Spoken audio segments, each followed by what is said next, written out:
Hello and welcome to daily current affairs analysis. ఇప్పుడు మనం discuss చేయబోతున్నటువంటి topic వచ్చేసి ఇటీవల తెలంగాణలో బాగా వార్తల్లో ఉన్నటువంటి అంశము. అదేవిధంగా ఈ న్యూస్లో ఉన్నటువంటి ఒక ఇన్స్టిట్యూషనల్ మెకానిజం అనేటువంటిది కొత్తగా ఉనికిలో వచ్చింది మన దేశంలో. ఇలాంటి కొత్త విషయాల్ని కరెంట్ అఫైర్స్లో భాగంగా అడిగేటువంటి అవకాశం ఉంది. దీన్ని దృష్టిలో పెట్టుకోవాలి. ప్రిలిమ్స్ కరెంట్ అఫైర్స్లో గ్రూప్ 1 ప్రిలిమ్స్కి, అదేవిధంగా గ్రూప్ 2 జనరల్ స్టడీస్లో కూడా కరెంట్ అఫైర్స్ సంబంధించి ప్యూర్లీ కరెంట్ అఫైర్స్ సంబంధించి అడిగేటువంటి అవకాశం ఉన్నటువంటి టాపిక్ ఇది. National dam panel to examine Kaleshwaram project on March 6. Kaleshwaram project అనేటువంటిది తెలంగాణ వారికి చాలా ఇది ఎప్పుడు గత కొద్ది సంవత్సరాలుగా వినిపిస్తున్నటువంటి మాట. కాళేశ్వరం ప్రాజెక్ట్ ఎప్పుడు న్యూస్లో ఉన్నటువంటి అంశం ఇది. మరి ఇప్పుడు ఎందుకు ఇది ఇంపార్టెంట్ అయిపోయింది మన కాంపిటేటివ్ ఎగ్జామినేషన్? మొన్నటిదాకా పొలిటికల్ అంశంగా ఇది ముఖ్యమైనది. ఇప్పుడు కాంపిటేటివ్ ఎగ్జామినేషన్స్కి సంబంధించి కూడా ఇది ముఖ్యమైనటువంటి టాపిక్ అయిపోయింది. ఎందుకంటే నేషనల్ డ్యామ్ ప్యానెల్ అనేటువంటిది March 6 దీన్ని ప్రాజెక్ట్ని ఎగ్జామిన్ చేయడానికి వస్తున్నది. కాళేశ్వరం యొక్క ప్రాజెక్టుకి సంబంధించి మనం ఒక బేసిక్స్ డీటెయిల్ చూసినట్టయితే, కాళేశ్వరం లిఫ్ట్ ఇరిగేషన్ ప్రాజెక్ట్ అనేటువంటిది it's a multipurpose irrigation project. ఈ మల్టీపర్పస్ ఇరిగేషన్ ప్రాజెక్ట్ అనేటువంటిది it is built across the river Godavari. ఇక్కడ కాళేశ్వరం అనే చోట రివర్ గోదావరి పైన ఇది నిర్మించారు. ఈ రివర్ గోదావరి ప్లస్ దాని యొక్క మేజర్ ట్రిబ్యూటరీ అయినటువంటి ఉపనది అయినటువంటి ప్రాణహిత అండ్ గోదావరి కన్ఫ్లుయెన్స్ దగ్గర, అంటే ప్రాణహిత ఎక్కడైతే గోదావరిలో కలుస్తుందో ఆ ప్రాంతంలో ఈ కన్స్ట్రక్ట్ చేసినటువంటి ప్రాజెక్ట్ ఇది. కాళేశ్వరం అనే చోట భూపాలపల్లి డిస్టిక్లో ప్రాణహిత గోదావరిలో మర్జ్ అయ్యే చోట. And Pranahita itself has 3 tributaries. ఇది కూడా 3 నదుల కలయికతోటి ఏర్పడ్డది ప్రాణహిత అనేటువంటి. That is Wardha, Penganga and Wainganga. Together ఈ రివర్స్ అన్ని కలిసి కూడా 280 TMC డిశ్చార్జ్ వాటర్ని కలిగి ఉన్నాయి. And it is the world's largest multi stage irrigation project. It is not only a multipurpose project, multi stage lift irrigation project. దీంట్లో we have several barrages like Annaram, Sundilla, Medigadda అనే 3 important barrages, tunnels, next canals ఉన్నటువంటి ఒక large network కలిగినటువంటి ఈ different kinds of నిర్మాణాలు ఉన్నటువంటి project ఇది, like tunnels, canals and barrages. ఇక్కడ multi stage irrigation project world's largest multi irrigation project. And multipurpose project అంటే we have several multipurpose projects ఉన్నాయి. ఇది ఇంకా కంప్లీట్ అవ్వలేదు. పూర్తిగా కంప్లీట్ కాకముందుకే వీ హ్యావ్ హియర్ ఇక్కడ డ్యామ్ ఖరాబ్ అయినట్టు, డ్యామ్ పాడైపోయినట్టుగా వార్తలు వచ్చేసినాయి. Opposition party and the ruling party కూడా they have visited the dam Medigadda. దాంట్లో ముఖ్యమైనటువంటి మేడిగడ్డ డ్యామ్కి క్రాక్స్ వచ్చినాయని చెప్పేసి కూడా వార్తల్లోకి వచ్చింది. అయితే ఈ డ్యామ్ సేఫ్టీ గురించి మన దగ్గర ఉన్నటువంటి మెకానిజం ఏందనే విషయాన్ని ఈ ఆర్టికల్ డిస్కస్ చేస్తుంది. అయితే డ్యామ్ ప్యానెల్ వస్తుంది విజిట్కి అని చెప్పినా కదా March 6 రోజు. ఈ డ్యామ్ ప్యానెల్ అనేటువంటిది నేషనల్ డ్యామ్ సేఫ్టీ అథారిటీకి సంబంధించినటువంటి ఒక committee. National Dam Safety Authority, NDSA. ఇది NDSA యాక్ట్ 2021లో భాగంగా అమల్లోకి వచ్చింది. 2021లో National Dam Safety Act parliament తోటి ఆమోదించబడింది. అండ్ 2022లో నేషనల్ డ్యామ్ సేఫ్టీ అథారిటీ అమల్లోకి వచ్చింది. ఈ నేషనల్ డ్యామ్ సేఫ్టీ అథారిటీ యొక్క మ్యాండేట్ ఏంటంటే it maintains standards and prevent dam related disasters and resolve interstate issues. అంటే ఈ స్టాండర్డ్స్, డ్యామ్స్ ఎలాంటి స్టాండర్డ్ కలిగి ఉండాలి అనేటువంటి దాన్ని చూస్తుంది. Next prevent dam related disasters. ఈ డ్యామ్ రిలేటెడ్ డిజాస్టర్స్ అంటే డ్యామ్స్ బ్రేక్ అయ్యి అక్కడ కింది లో లయింగ్ ఏరియాలో ప్రాబ్లమ్స్ అయ్యేటువంటి దాన్ని మనం డ్యామ్ రిలేటెడ్ డిజాస్టర్స్ అంటాం. డ్యామ్ వల్ల బ్రేక్ అయితే కింద డిజాస్టర్ చాలా సివియర్గా ఉంటుంది, ఫ్లడ్డింగ్ చాలా సివియర్గా ఉంటుంది. నెక్స్ట్ దీని విషయంలో స్టేట్స్ మధ్యలో ఉన్నటువంటి ఇష్యూస్ని కూడా రిజాల్వ్ చేసేటువంటి బాడీ కూడా నేషనల్ డ్యామ్ సేఫ్టీ అథారిటీ. ఇది హయ్యెస్ట్ బాడీ. ఈ నేషనల్ డ్యామ్ సేఫ్టీ అథారిటీలో ఇది ఒక 5 మెంబర్ బాడీ. ఇది national Dam Safety authority 5 member body. ఇది హెడెడ్ బై చైర్మన్, అంటే చైర్మన్ ప్లస్ 5 మెంబర్స్ ఉంటారు. దీనికి సంబంధించిన కమిటీ విజిట్ చేస్తుంది మన కాళేశ్వరం ప్రాజెక్ట్ని. డ్యామ్ సేఫ్టీకి సంబంధించి ఇది ఒకటే ఆర్గనైజేషన్ కాకుండా ఇంకొక ఆర్గనైజేషన్ కూడా ఉంది. అది National Committee on Dam Safety. ఇదేమో National Dam Safety Authority 1+5 member, chairman plus 5 members ఉంటారు. దీని యొక్క మ్యాండేట్ ఏంది? స్టాండర్డ్స్ని మెయింటైన్ చేయడం, dams standards, next dam related డిజాస్టర్స్ని ప్రివెంట్ చేయడం, అంటే డ్యామ్ రిలేటెడ్ డిజాస్టర్ రాకుండా చూసుకోవడం అనేటువంటిది, ఇంటర్ స్టేట్ ఇష్యూస్ని కూడా రిజాల్వ్ చేయడం ఈ విషయంలో, డ్యామ్ సేఫ్టీ విషయంలో. ఈ నేషనల్ డ్యామ్ సేఫ్టీ అథారిటీ యొక్క మ్యాండేట్. ఇంకొకటి కూడా ఉంటుంది డ్యామ్ సేఫ్టీకి సంబంధించి, national Committee on Dam safety. It is a 22 member committee and it is headed by the chairman of CWC.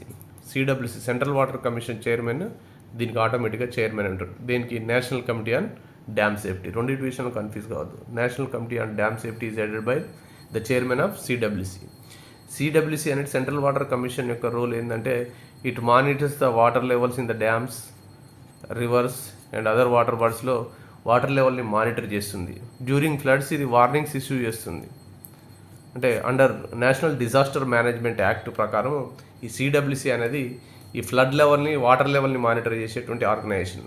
Across the country డ్యామ్స్లో, రివర్స్లో, అదర్ వాటర్ బాడీస్లో వాటర్ లెవెల్ ఎలా ఉంది, డ్యూరింగ్ ఈ డిజాస్టర్స్ అప్పుడు ఫ్లడ్స్ వచ్చేటువంటి అవకాశం ఏ విధంగా ఉందని చెప్పేసి ఇది మానిటర్ చేస్తూ, వాటర్ లెవెల్ని మానిటర్ చేస్తూ ఇది వార్నింగ్స్ ఇష్యూ చేస్తుంది, అలర్ట్ చేస్తుంది స్టేట్ గవర్నమెంట్స్ని టు ప్రివెంట్ ఎనీ డిజాస్టర్. అది సిడబ్ల్యూసి యొక్క రోల్.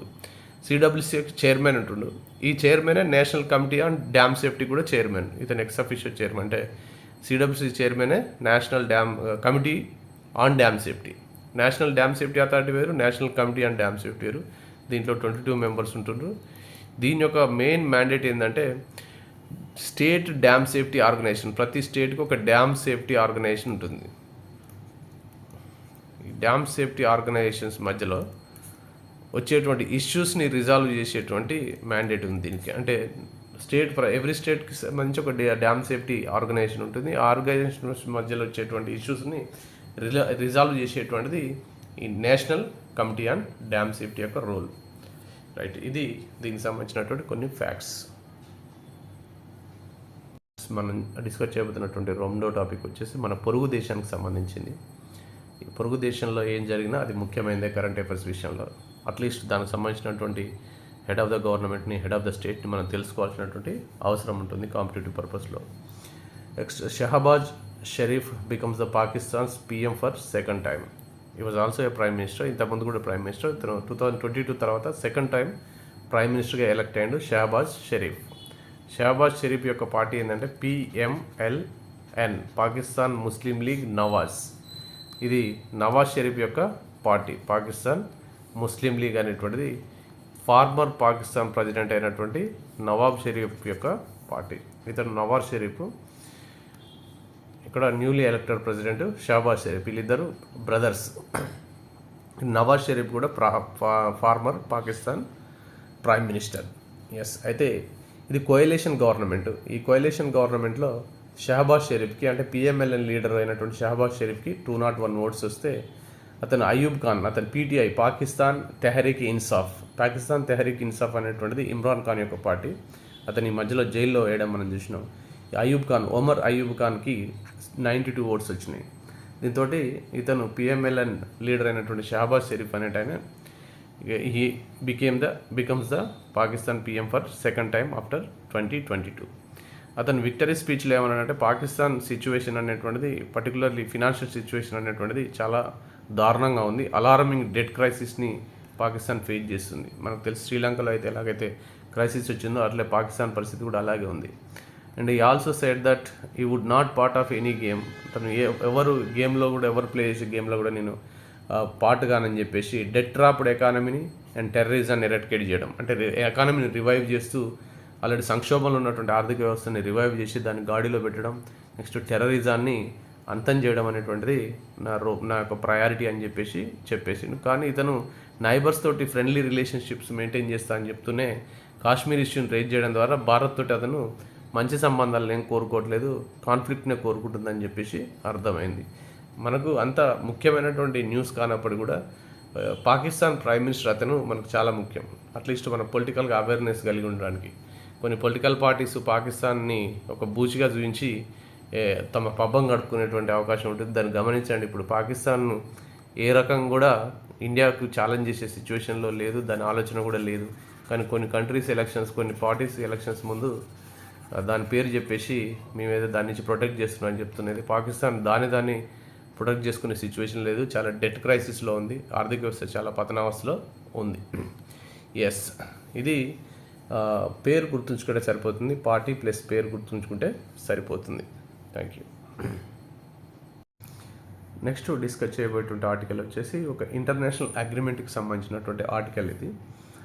ఇంటర్నేషనల్ ఆర్మ్స్ కంట్రోల్ రెజ్యూమ్కి సంబంధించింది, అంటే ఆయుధాల యొక్క ఎగుమతిని నిషేధించే అగ్రిమెంట్కి సంబంధించినటువంటి ఆర్టికల్ ఇది.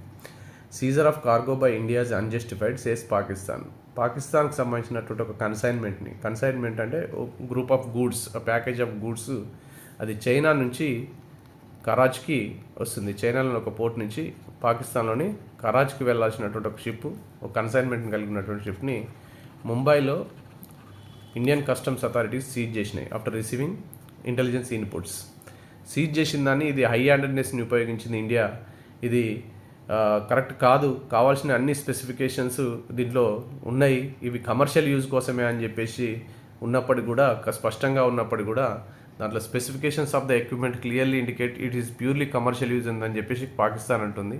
ఇండియా చాలా హై హ్యాండెడ్నెస్ ఉపయోగించింది, పవర్ను ఉపయోగించి దాన్ని సీజ్ చేసింది. ఇలాంటి డ్యూబియస్ క్రెడెన్షియల్స్ ఉన్నటువంటి ఇండియా లైక్ కంట్రీస్ ట్రేడ్కి, ఇంటర్నేషనల్ ట్రేడ్కి ఇబ్బంది కలిగిస్తున్నాయని చెప్పేసి అతను పాకిస్తాన్ స్పోక్స్ పర్సన్ మీడియాకు ఒక ప్రకటన విడుదల చేయడం జరిగింది. అయితే ఏంటిది ఇది సిఎన్సి అనేటువంటిది ఎందుకు ముఖ్యమైనదని చెప్పేసి మనం చూడాలి.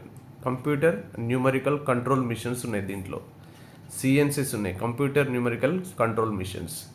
ఈ కంప్యూటర్ న్యూమరికల్ కంట్రోల్స్ మిషన్స్ అనేటువంటిది న్యూక్లియర్ టెక్నాలజీలో ఉపయోగిస్తారు, అంటే న్యూక్లియర్ బాంబ్స్ తయారు చేసేటువంటి టెక్నాలజీలో కూడా ఇది ఉపయోగిస్తారు. ఆల్రెడీ నార్త్ కొరియా ఈ టెక్నాలజీని కంప్యూటర్ న్యూమరికల్ కంట్రోల్ మిషన్స్ని న్యూక్లియర్ టెక్నాలజీలో యూజ్ చేస్తుంది. అదే చైనా కూడా పాకిస్తాన్కి క్లోజ్ ఫ్రెండ్ కాబట్టి, ఇంతకుముందు కూడా చైనా పాకిస్తాన్ న్యూక్లియర్ ప్రోగ్రామ్కి హెల్ప్ చేసింది కాబట్టి ఈ సిఎన్సి ఉన్నది కాబట్టి ఈ కన్సైన్మెంట్లో ఇండియన్ అథారిటీస్ సీజ్ చేసినాయి. ఈ సిఎన్సి అనేటువంటి దేని పరిధిలోకి వస్తుందంటే డ్యూయల్ యూజ్ టెక్నాలజీ పరిధిలోకి వస్తుంది. డ్యూయల్ యూజ్ టెక్నాలజీ అంటే మిలిటరీ పర్పస్లో యూజ్ చేయొచ్చు అండ్ సివిల్ పర్పస్లో కూడా యూజ్ చేసేటువంటి టెక్నాలజీని మనం డ్యూయల్ యూజ్ టెక్నాలజీ అంటాం. సిఎన్సి అనేటువంటి కంప్యూటర్ న్యూమరికల్ కంట్రోల్ మిషన్ అనేటువంటిది డ్యూయల్ యూజ్ టెక్నాలజీ పరిధిలోకి వస్తుంది. ఈ డ్యూయల్ యూజ్ టెక్నాలజీ అనేటువంటిది దాని యొక్క బిజినెస్ అనేటువంటిది వాసెనార్ అగ్రిమెంట్ అనేటువంటిది ఇంటర్నేషనల్ ఆర్మ్స్ ట్రేడ్ని నిషేధించేటువంటి ఒక అగ్రిమెంట్. అంటే న్యూక్లియర్ బాంబ్స్ తయారు చేయడానికి ఉపయోగించేటువంటి ఆయుధాల వ్యాపారాన్ని నిషేధించే అగ్రిమెంటు వాసెనార్ అగ్రిమెంట్. ఈ వాసెనార్ అగ్రిమెంటు 1996లో అమల్లోకి వచ్చింది.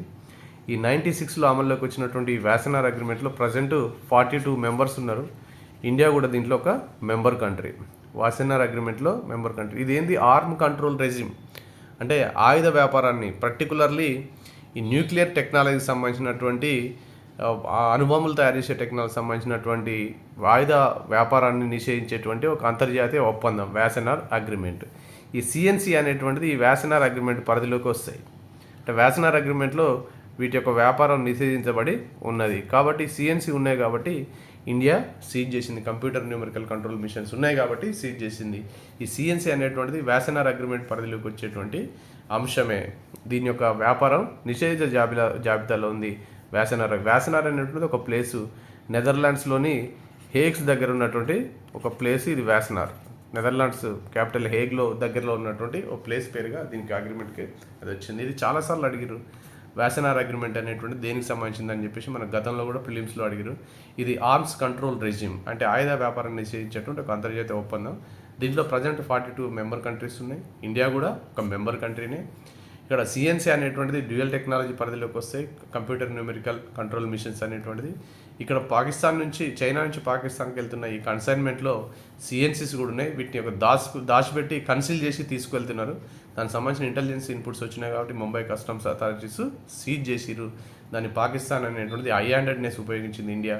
అన్ని పర్మిషన్స్ ఉన్నప్పటికీ కూడా అది కమర్షియల్ యూజ్ కోసం అని ఉన్నప్పటికీ కూడా స్పెసిఫికేషన్స్ ఇండియా సీజ్ చేసిందని పాకిస్తాన్ అంటుంది.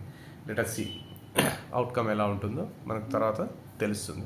ఇక్కడ ముఖ్యమైనది ఏంటంటే వాసెనార్ అగ్రిమెంట్ దేనికి సంబంధించింది. ఇంకా అలాగే అదర్ అగ్రిమెంట్ కూడా ఉంటాయి, నాన్ ప్రొలిఫరేషన్ ట్రీటీ. వీటిని కూడా మనం దీంతో పాటు చదువుకున్నట్టయితే మనం ఇది వార్తల్లో ఉంది కాబట్టి పాకిస్తాన్ తోటి మనకి ఏ విషయం జరిగినా అది వార్తల్లోకి వచ్చినా అది క్వశ్చన్ అయ్యేటువంటి అవకాశం ఉంది కాబట్టి గమనించగలరు. Thank you for watching.